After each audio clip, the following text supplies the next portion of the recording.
And we're live. Good morning, good evening, good afternoon, folks. Sorry for the late start. And with that being said, folks, we are listening to us at Rogue ESW right now. You can find us over at roguenews.com. You can follow us on X over at ESW Rogue News, ESW Rogue News, and we're everywhere you want us to be, plus a bag of chips.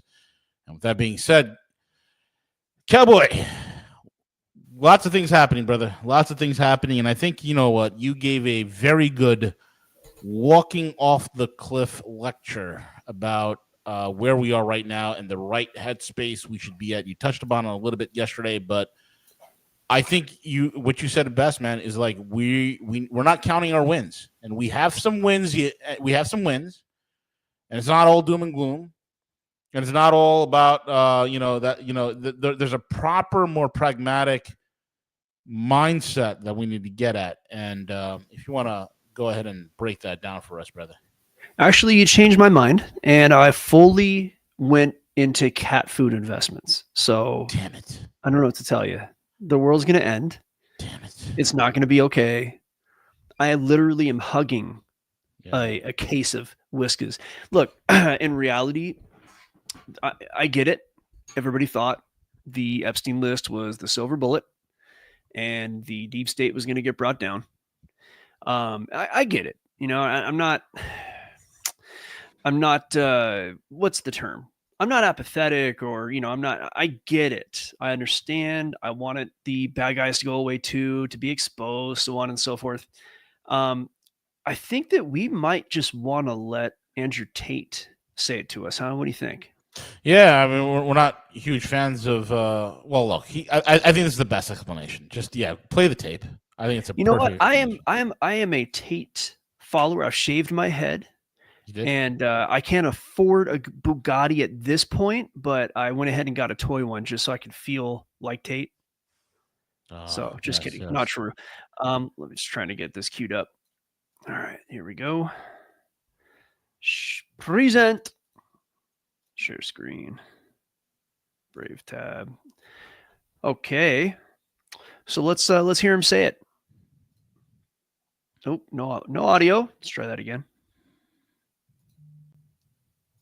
Money is the driving force behind all politics. It always will be. Hold on, I gotta take the store. To not only make people believe they can be rich, but to keep your rich people happy, to keep your oligarchy happy, and to keep them politically invested in you. So you talk about the Epstein list. I would argue it's a very similar scenario. It's all about money. It's all about who has the money and controlling the money. Is America as a country prepared to upset all of its richest people? I don't know. Is it? Is it prepared to upset all of its richest people to appease bloodthirsty brokies who don't even care about justice? They just want the drama.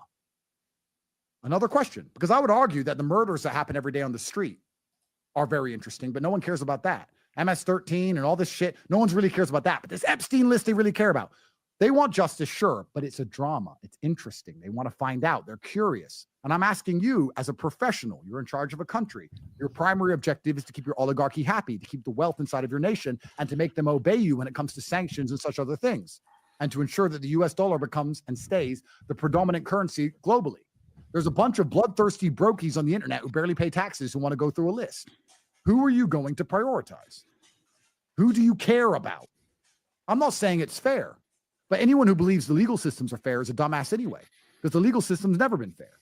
There's always been a who are you involved in all legal cases.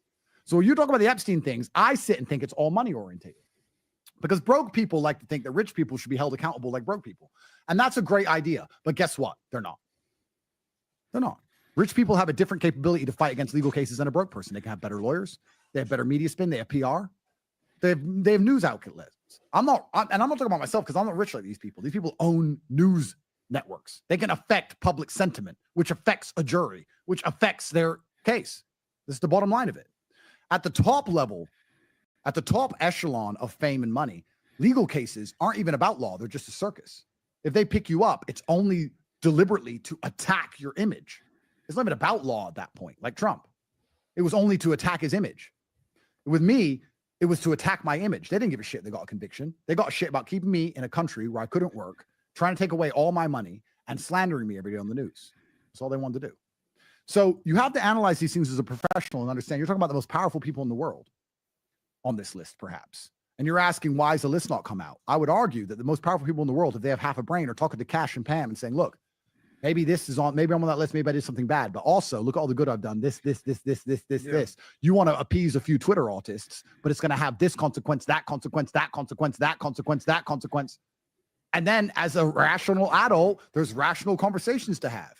And rational conversations are about subjectivity and compromise. It's not about sitting and saying, that's the law, so that's what we're going to do. Da, da, da. And that's what we all like to believe, that the law is the law. We all stick to the law. It doesn't work that way. Yeah, that's a good way of putting it. Cowboy, you want to add to that?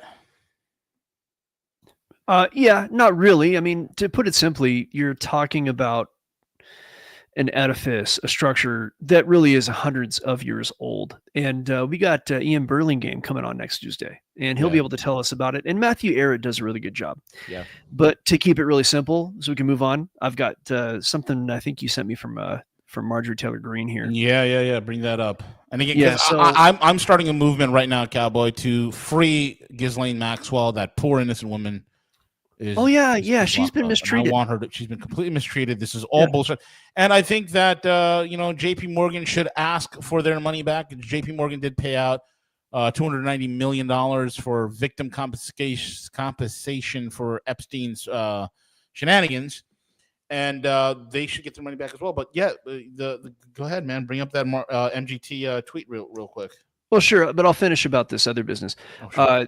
This is something that you're not going to take down with a silver bullet without destroying the country. The people who run the oligarchs, all that stuff, it's beyond, I think, what Tate said. Tate said, you don't want to upset them. Tate said, hey, we did all these good things. So, no, I think the reality is people like Bondi and Patel and Trump, I think they probably threaten their grandchildren. And if they really, I mean, come on, I bet you half the oligarchs that are on that list run Trump.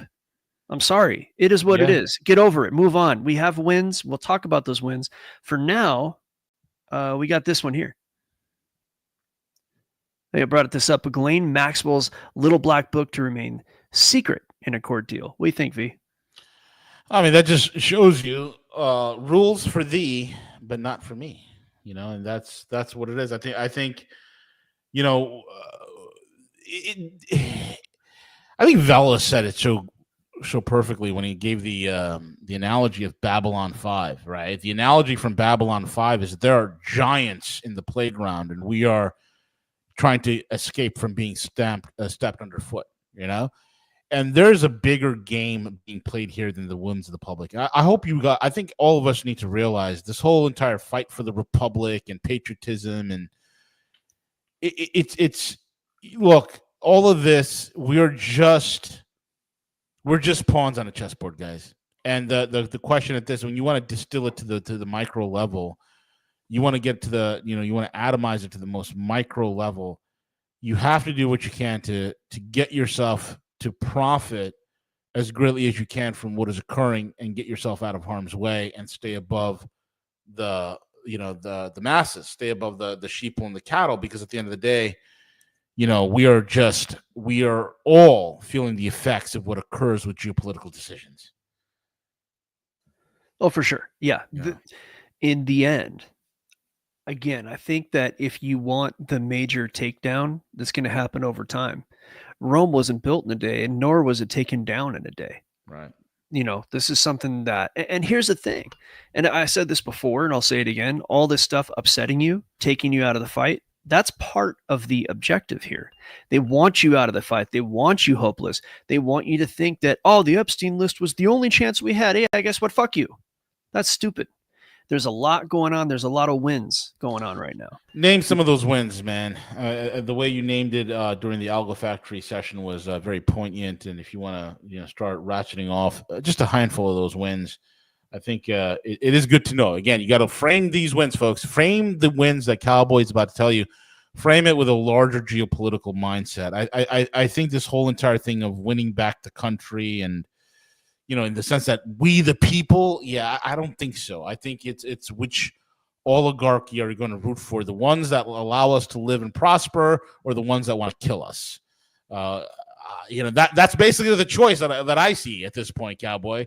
Maybe I'm still being emotional about it, but well, I mean, it's only what you've always said. Yeah. You're only, all the stuff I'm saying is all opinions that you had. I think you hung your hopes on the list because you wanted to see something happen, but yeah, I did. It's just going back to what we've always said. Mhm. There's interests, and we just are, we have to hope or whatever, even fight for such that the oligarchs with interest more similar to our own are the ones who are in power.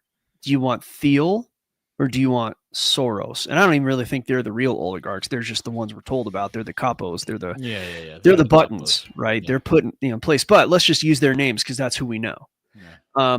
I'll take Thiel over Soros at this point. Yes, Thiel's putting together Palantir, and it's going to look at all of us, and But what do you do? That's the future anyway. What are you going to do about it? Yeah, there's no avoiding it. You can mitigate it as much as you can, but it is what it is. Yeah, go fight. Go do something about it. But if you're going to complain, then you're just going to complain and you're going to get nothing done. Let's talk about wins, right? Sure. Well, first of all, we got Trump in. That's a major win. We were going to have Kamala Harris. We'd be, who knows where we'd be now? We'd be like, balls deep in Ukraine. Well, let's talk about Ukraine for a minute. The money stopped. No more money going to Ukraine, and the weapons that were headed there were stopped too. Now, I know that might be changing left and right, but in the end, Ukraine's done. Negotiations with Russia and China are making that sure to be so. And if you think China's not involved, well, we always know what we say about bridge property in Manhattan. Also, Iran. That was supposed to be World War III, right? Israel starts some stuff. Iran starts some stuff. Well, that got negotiated down, didn't it? Yeah, they were talked off the ledge, weren't they? And guess who was involved? Russia, right? Yeah. China. The U.S. In fact, everybody wants to let Trump take credit for the negotiation, but I can tell you, I would bet folding money that it was Russia who did that negotiation, because Russia has a hand in Israel and Iran, right? And guess who Iran sells their oil to? Europe and China. Correct. Right? So guess who wasn't going to close the Strait of Hormuz? There's a lot of things. Right. Let's look at other wins. We had under Biden, some say close to 10 million illegals come across the border. Now, I don't have a problem with people who want to come here and work. I think they should do it legally, but we don't really let that many people in illegally. And if I was living a shit life and wanted a better life, I might take a risk too.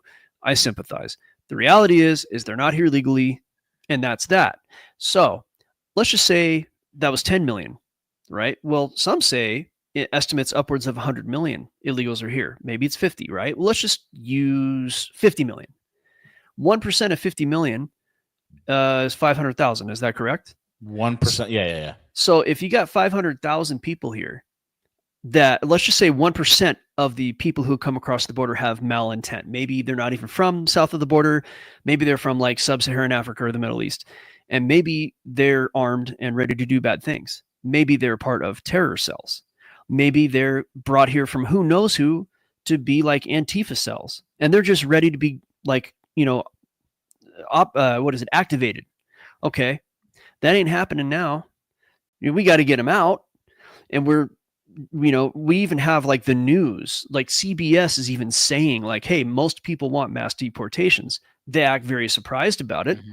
It was in Zero Hedge. You watch the news like, oh my gosh, yes, most people want this. Okay, translate that to a major news network is admitting that most people want this. So you better get ready because it's coming.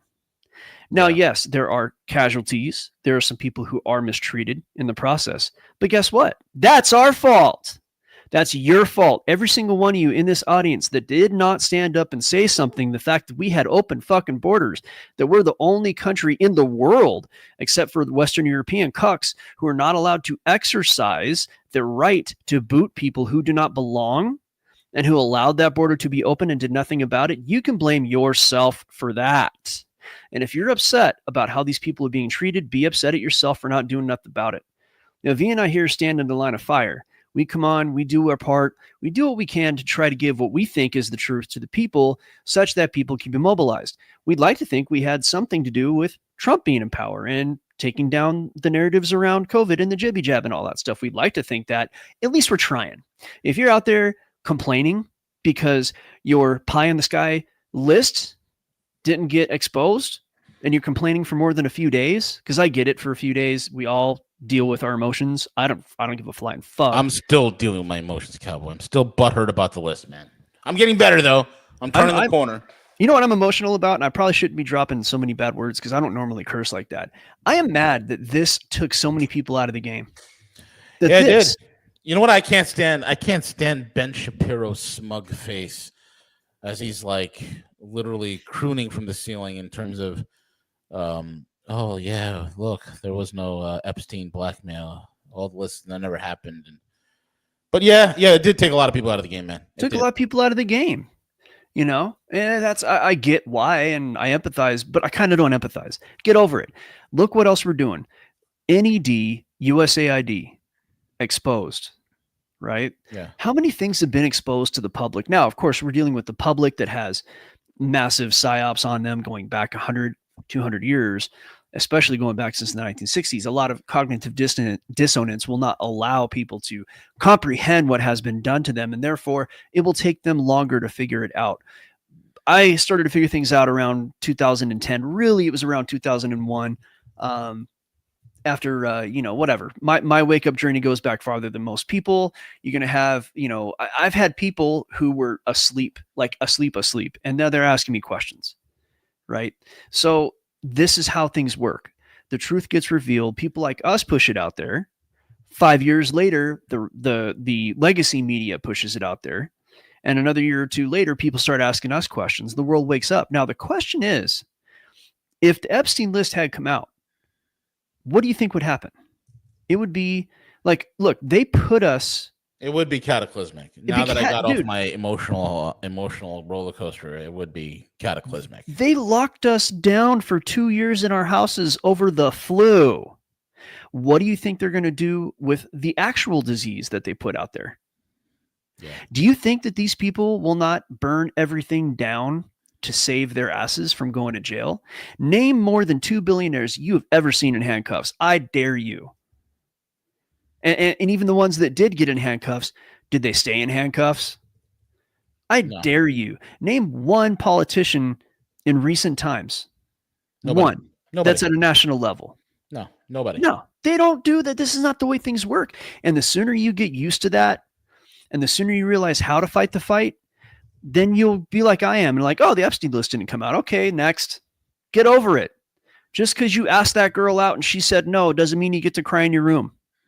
Go find the next girl and stop shooting for 10s. Go for a 6. Because remember, 2 5s are a 10. Back to the news. I think that the wins, cutting off money to USAID, NED, massive win. Exposing so much. Doge exposing all the fraud. Everybody's talking about waste and fraud. And I understand that people think that this government and all governments have this power over the people. And then this, no, man, if the people get upset enough, things can change. But if they get upset too quickly, you get COVID, right? Or something worse. Yeah. So there's a path by which we can make this happen. I mean, if you remember, just about 2 years ago, all the food processing facilities that were going up in smoke left and right, and then the bullshit avian flu that caused 180 million birds, egg-laying birds, chickens, turkeys, quail, and all that stuff being slaughtered and massacred. That's the type of people we're dealing with. And I always remember what Velas always says. He said, you're dealing with people that can erase your genome from the planet. Right? Yeah. And the thing that we talked about in Algo Factory is not that billionaires get arrested. No, if a billionaire gets out of place, they just get erased. They get killed. We're living in a time where billionaires are dropping dead. They're falling from the sky, or they're, going down with their yachts, or they're having convenient accidents. There's shit that's happening behind the scenes.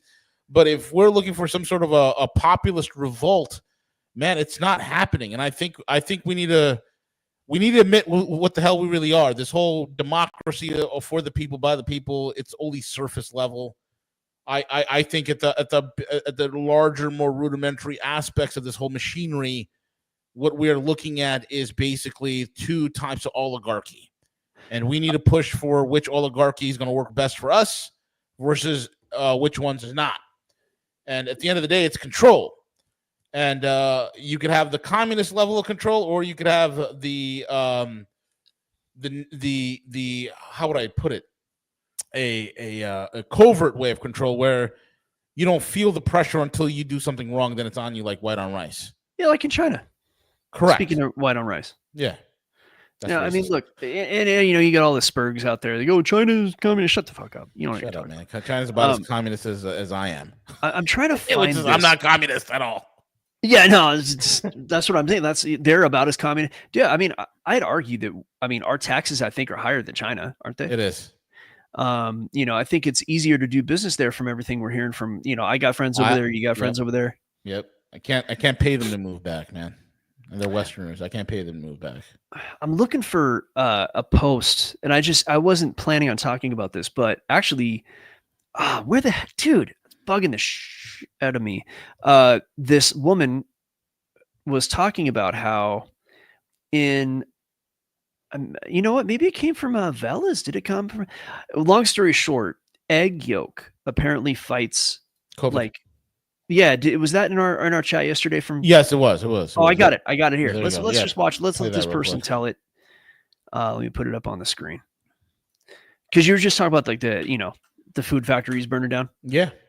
All right, so let me do the present here. Yeah, she's not too hard to look at either. Yeah. Share screen. Okay. COVID and the vaccine. They bind to and neutralize the spike protein. Why did we never hear yolks are protective against COVID and the vaccine? They bind to and neutralize. The film starts kind of partway through. What she says is egg yolks is what she's talking about that will neutralize. So I'll start over. Yolks are protective against COVID and the vaccine. They bind to and neutralize the spike protein. Why did we never hear about that? That would seem like pretty newsworthy information, but they never told us about that. What did they do instead? Just a short while after, we had an avian flu outbreak. Killed 170 million egg-laying birds, turkeys, chickens, etc. They burned down chicken farms. So just to conclude here, a food that just so happens to block these lab-engineered spike proteins also then becomes the primary target for a sudden natural outbreak. I'm sure it's all just coincidence then. Just like how Pfizer's stock prices went up as egg prices tripled. So there you go. There you go. I mean, and by the way, a fair amount of the stuff we bring to these shows comes from Velas. We got to give credit where credit's due. But yeah, so go ahead, Via. I didn't mean to derail. No. It's exactly the point. It's like I think I now fully accept, and I knew this logically and cognitively. I just didn't accept it emotionally, and that is that we are ruled by oligarchical factions. Okay, that's what we're ruled by, and that's what we're voting for, quote unquote. And above these oligarchies, there's some sort of a ruling, confab of whatever not think tank groups, but some sort of council that's sitting on top of all this bullshit. And that's the real system, folks. That's real globalism 2.0. That's what it's all about. And we are just pawns in the game. We're just pawns in the game. And I think the best we can do, I think, and I'm deducing into the best capacity I can, is that more of a nationalist push is helping the oligarchical faction that doesn't want to kill us, immediately. That sees us. Hey, you know what? There's that faction that sees us as, hey, you know what? We don't need a global depopulation. We need a global explosion in terms of population, right? We need 1 trillion people on this planet, right? And we need to go out into space, and we need to harvest resources from all over the world, and we need to do more, and whatever vision these people have versus the death cult. Nobody wins with the death cult. And I think the Globalism Inc. has set it up in a way where you have these two factions, right? And when I say Globalism Inc., I'm specifically referring to the Western powers. The multipolar world. They're kind of doing their own thing. I don't think they're part of this bullshit. This is something that's happening in Westerndom. But so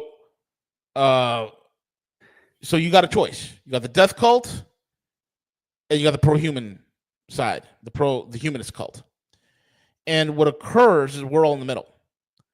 The humanist side wants to control us. They do, but they believe they can develop us. Kind of like they believe I think a lot of them, if you speak to, you read some of their works, you listen to what they got to say, they believe in this transpermia concept. They believe that they themselves are like the ancient aliens of the past that are trying to seed mankind, that are trying to help in the development of mankind, so on and so forth. And then you have the other side of it that just wants everything dead and destroyed. Those are the two options you have, and I think that's what we're faced with. So what do you think, Cowboy? Oh, I'm with you 100%. I mean, Here's the deal.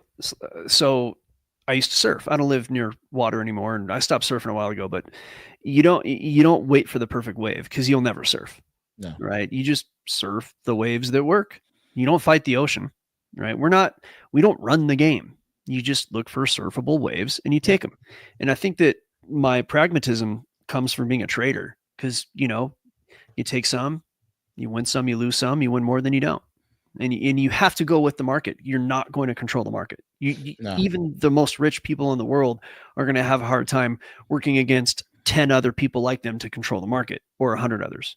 You just got to go with the flow in a certain way. But in another way, outside of surfing or markets, you can at least protect yourself. And if you get a large enough voice with enough people out there talking, you can at least, start a change that could happen later. So don't give up hope.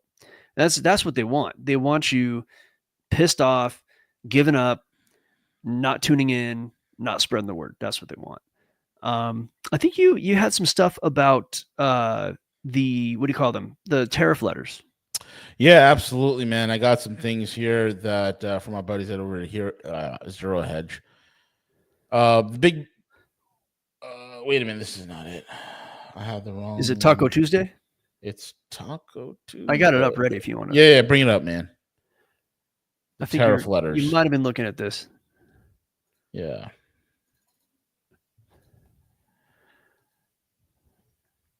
So this is like, and again, yesterday it was the, letters went out to 14 countries that were saying, yes. Hey, we're okay. So this is an update on that. Do you want to read this off? Or?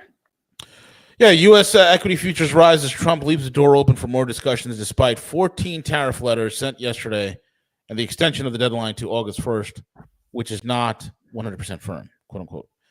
As of 8:15 Eastern, S&P 500 rose, the NASDAQ rose. The U.S. markets are retreated on Monday, all from all-time highs on the back of the increased tariffs on countries if deals are not reached. To break it down, President Trump announced plans to impose tariffs rates between 25 and 40% on key trading partners. He signed an executive order holding off new duties until August the 1st. Tariffs on Japan, South Korea, Malaysia, Kazakhstan, Tunisia would be 25%. South Africa, Bosnia, 30%. Indonesia, 32%. Bangladesh and Serbia, 35%. Thailand and Cambodia, 36%, while Laos and Myanmar would face a 40% levy. Meanwhile, Trump suggested the possibility of additional trade negotiations and delays at the White House. And this is interesting because a lot of the data is already starting to come back, Cowboy, that these tariffs have been a win. Money is pouring back into the coffers. I think the previous month we did $15 billion in intake from tariffs. I thought it was like 80 billion. Oh yeah, 80 billion. Yeah, I mean that's just huge. We're finally making some money, and we're finally getting rid of these trade deficits. So that's a win, right? Yes, well, as you're late, but better late than never. So that's a good thing. Well, yeah. I mean, look. So let's talk about. Everybody wants to talk about the trade deficit, right? And that's good. It's good to talk about it. But how is it functional? Well, I think I'm going to channel some Tom Luongo here. There was an attack. For those of you who are familiar with his work, he talks about SOFR versus what was the other one? LIBOR, SOFR. LIBOR allowed the Europeans to control the overnight lending rate on dollars and effectively the cost of dollars. And the Eurodollar system was based on that. And that's been cut off as of 2023 under Jerome Powell. Now it's controlled here in the U.S. The price of dollars, the production and lending of dollars, all done here in the U.S. Therefore, people in other countries cannot make dollars that are not regulated by the US, as they were able to do from Volcker's period in the 80s through 2023. They're able to fund themselves. We were paying for a lot of stuff in Europe, right? So Europe now doesn't have the capability to print money American style. On top of that, there are still some games going on, right? So there's a bit of a financial kerfuffle between Europe and the US. We've covered it here. Basically, the high rates held up by Powell, even though Trump says he doesn't like them, it's part of a larger game where we are starving out the European oligarchs. This is a win, right? Now we're going to force Europe to pay 5% on everything NATO. What that's going to do is one of three things. And again, this is Tom Luongo, which really we should try to have him on soon, V. I got to reach out to Tommy. Reach out to him. But what he basically kind of laid it out as, and he's a great strategist, it's kind of his thing. Yeah, it is. So either the European Union is going to have to disband so that each of these countries can make their own currencies and pay that 5% because they just can't afford it. Correct. They don't have the money. They don't have the collateral. They don't produce anything. Germany, their manufacturing giant, has, I think, V, you're the one that said it. Aren't they like losing jobs faster than even? Yeah, it's Volkswagen in Germany has laid off tens of thousands of workers. And not only that, they have also scuttled plants. And Daimler Benz has done the same thing. BMW as well. So it's a big mess in Germany. Siemens, BASF, all of them have done a great deal to dump. Bayer, they have also cut the employees and closed the factories because there is no energy. Wait, I've got good news. All they have to do is just buy the cheap gas and oil from Russia, yeah, through Nord Stream. Yeah, but it's only been bought. We can only buy it if we buy it from the Indians, and who they mark it up 40% before they sell to us. Then what's her name? What's his name? Van der Leyen. She'll say it's okay. She give us pat on it. Did we not build Nord Stream for this? What happened? Oh, they blew it up. Yeah. Joe Biden. Yes. Yes, I see.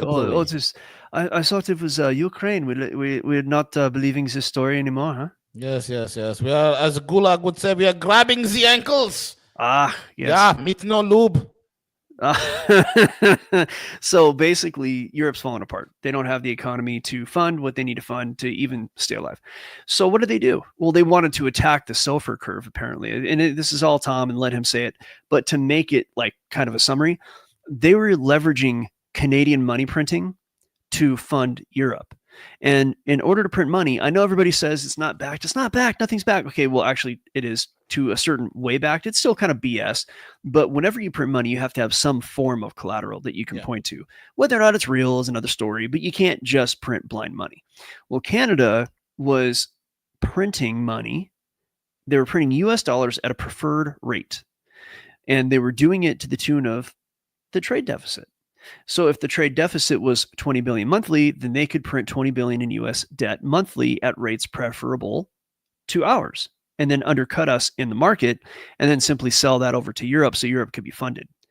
Well, guess what we went after? We went after the trade deficit to Canada to cut that out. So it's more than being about the trade deficits. It's more than being about, hey, that's not fair. The trade's not fair. We need to do better. But what about the Epstein list?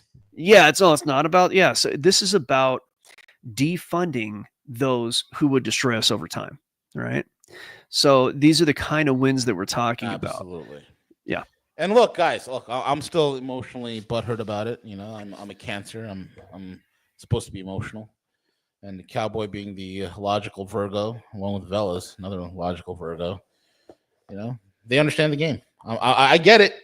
I accept it. I don't like it. But I accept it. It is what it is. It is what it is. You know. Yeah. Oh, we got Happy Camper here upset because your hedge wants to sell pills for the wellness company, armed by Mitt Romney. Look, you're always going to get infiltration of everywhere, right? It's if you're putting your trust in one outlet 100%, that's no bueno. But you have to do what you've always done. I could listen to CNN, and I can try to distill the fact from the fiction, or at least I could take the fiction and realize, okay, this is what they're trying to push us towards. So you got to take everything in as data and understand who's who and play the game. If you don't want to play the game, I don't know what you're doing here. Why are you even watching this show? Right? It's a game to play. So there's a lot of crying right now, right? There's a lot of whining. We're playing a game. We're in the fourth quarter. Jordan just tried to go for a dunk, and he was fouled before the buzzer beater. Missed both his free throws. We got 2 seconds left. What now? Oh, well, no, let's just give up. Let's just give up because it didn't go the way we wanted it to go.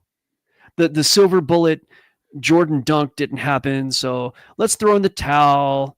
Let's allow the Knicks to win, right? I mean, which would never, even those days, Knicks weren't even.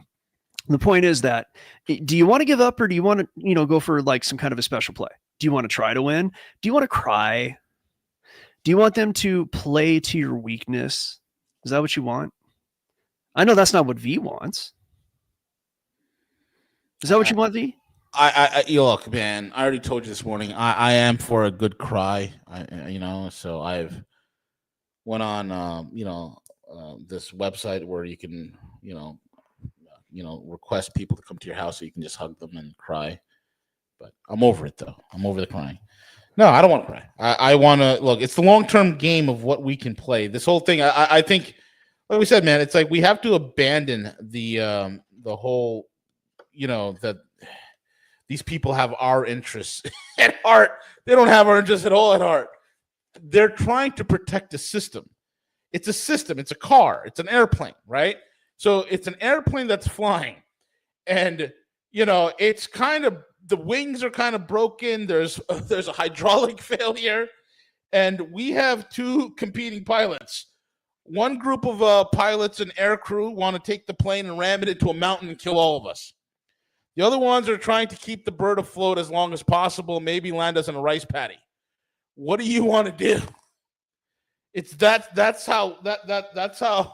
That's where we are right now. Yeah, but it's where we've always been. That's what no one wants to see. Like, it's always been this way. This is not new. You know what makes it new is the fact that we know about it. Yeah. This just because you didn't know about it when you grew up and you went to the school and all that shit was going on back then. You think this is something new? Really?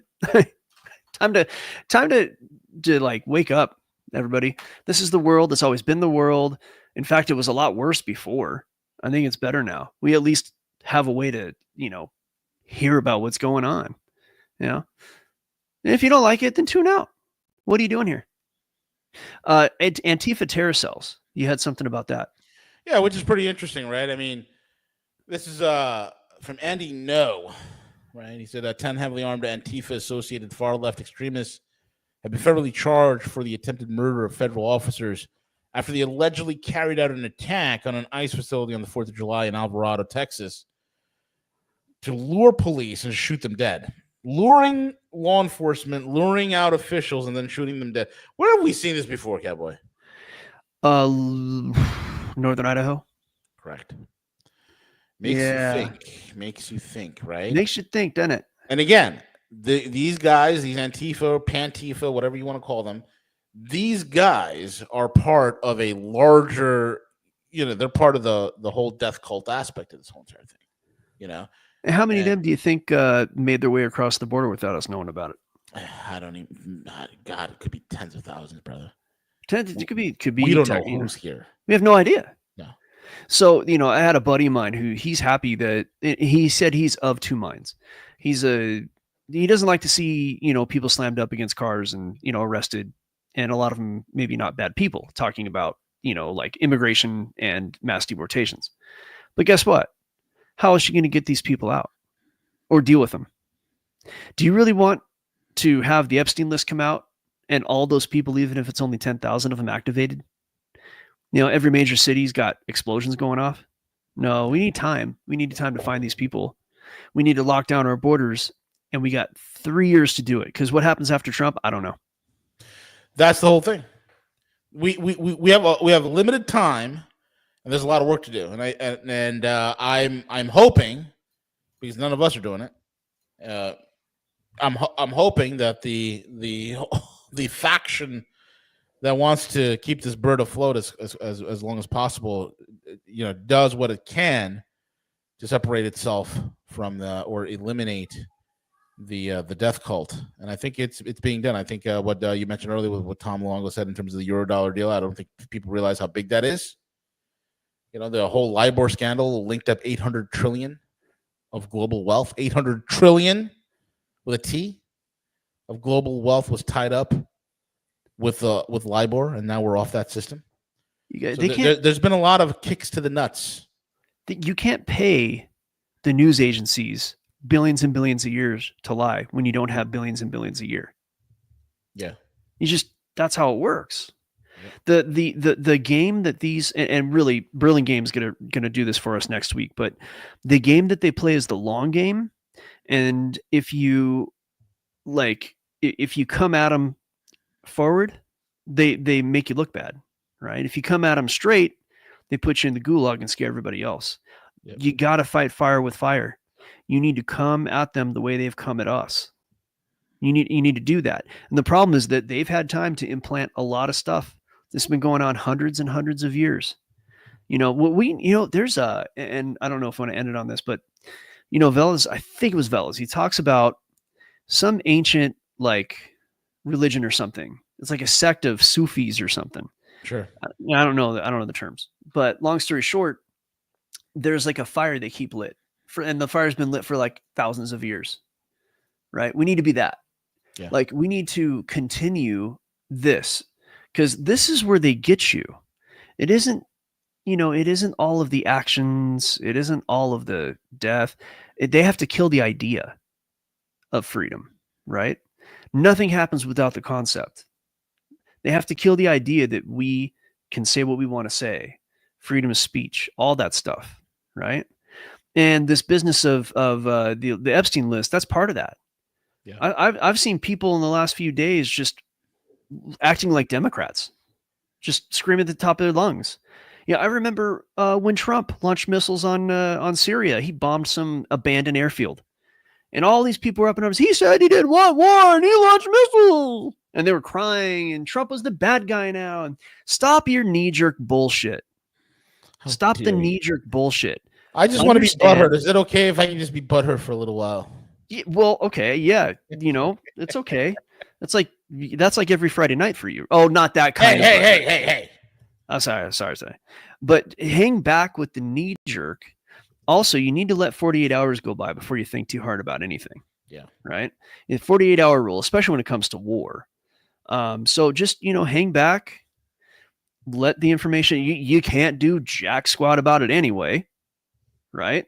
Hang back and consider that the long game is being played. And I think the reason that Trump's in power and we're seeing things that were never seen before is because Russia and China and the powers that back them, the people who've done this going back. I wouldn't go with trust the plan, Ray. You got to be the plan. You can't just trust the plan. Yeah, you need to be active. You need to actively push as much as you possibly can, or the plan means nothing. So don't give me this trust the plan shit. But if you what you do have to try to do is read the tea leaves. If you look at the Praetorian Guard, and Ian Burlingame is going to take us through this on Tuesday, so I'm not going to get into this. I'm looking forward to that, man. It's so good, dude. This guy's great. So if you shut that shit off. So how am I trying to say this? It's the Praetorian Guard, and they've had power for 2,000 years, and they've done the same thing over and over. They've migrated. They went just like Matthew Ehret talks about. They migrated to Venice, then Amsterdam, and then England. And this is why we have the city of London. And what they do is something that is a parasitic thing. They tried it with China numerous times. The Opium Wars, all that stuff. That's all the same people. The Dutch East India Company. And they've been taking over and subverting other nations going back centuries. Well, China survived it. What do you think communist Russia was? The Bolsheviks were like, did we lose V? We lose you, V? The Bolsheviks were like Georgians. We lost you there for a second, V. Yeah, sorry about that. The Bolsheviks were like Georgians and a Jewish New York guy that financed it. Like the Bolsheviks were not a Russian thing. That was part of this whole game, was turning Russia into a communist hellhole. And knocking them back and trying to knock their, original people out of power. Well, guess what? Russia's a 1,000-year-old civilization. Yeah. And just like China, they're not going anywhere despite these attacks, right? Yep. So they took it on the chin. They got through it all. And that parasite can only work for 100 years or something like that once they take power. Well, guess what? We're in a new world now. And we know their game because I'm talking about it and you're talking about it and Burlingame's talking about it. And Eric's been talking about it since we've known him. If we know, the leaders of China know because they kicked out all those bankers. And I think Russia's made some strides in that. Has Russia kicked out all the all the NGOs? The Soros is banned from there. Like China, Soros is banned from there, and it's just I think there's an arrest warrant out from Russia for Soros's arrest. Yeah, so the true powers are wise to the game, and they don't. And we talked about this, and again, I'm not going to get too far into it, but they don't want America to fall apart. No. Now, if America were to fall apart, that's a big problem internationally because we hold up a lot of the world. I know we're not the best military anymore, and I know this and that and the other, but still, if our influence went away from the world, it would be fucking chaos. Yeah, we're viable for the global system right now. Like, I mean, like I said before, if there's any country that wants America to stay viable right now, it's the Chinese, man. China needs America to be viable. Yeah, and Burlingame would talk about that too because he's, that's good. But I think that if you think about this, if the powers that be are wise to the parasite, the other powers that be, or, there's the powers that be and the powers that shouldn't be, the parasite being the power that shouldn't be. And of course, maybe Russia, China leadership and some US leadership and other leadership around the world see the game for what it is. And they know that that's death. And they don't want that. They want commerce. So, China's building the BRI, right? What's to stop these bad guys from just bombing the railroad? Really easy thing to do. Disrupt all the trade, right? Very easy thing to do. They could do that. I mean, so the long story short is everybody wants commerce and peace. And everybody knows, except for these, shitbirds that are originally Praetorian Guard, but all the right people and all the other powerful people in the world who are now developing their economies and have kicked those people out, now they understand where the weed is. Now they understand where the cancer is. And you can't cut out cancer all at once without killing the patient. And the Epstein list was not a scalpel, it was a broadsword. You thank your lucky stars that list didn't come out. You don't cry. That's what I got to say. Very well said. Very well said. And with that being said, folks, we are at the end of the show. We'll be back tomorrow. Keep it locked and loaded right here. And guess what, guys? Tomorrow we have the one and only, the silver-tongued Grecian, the man, the myth, the legend, the one and only Gus Demas returns, folks. So keep it locked and loaded right here. Gus is back tomorrow. With that being said, Cowboy, take it away.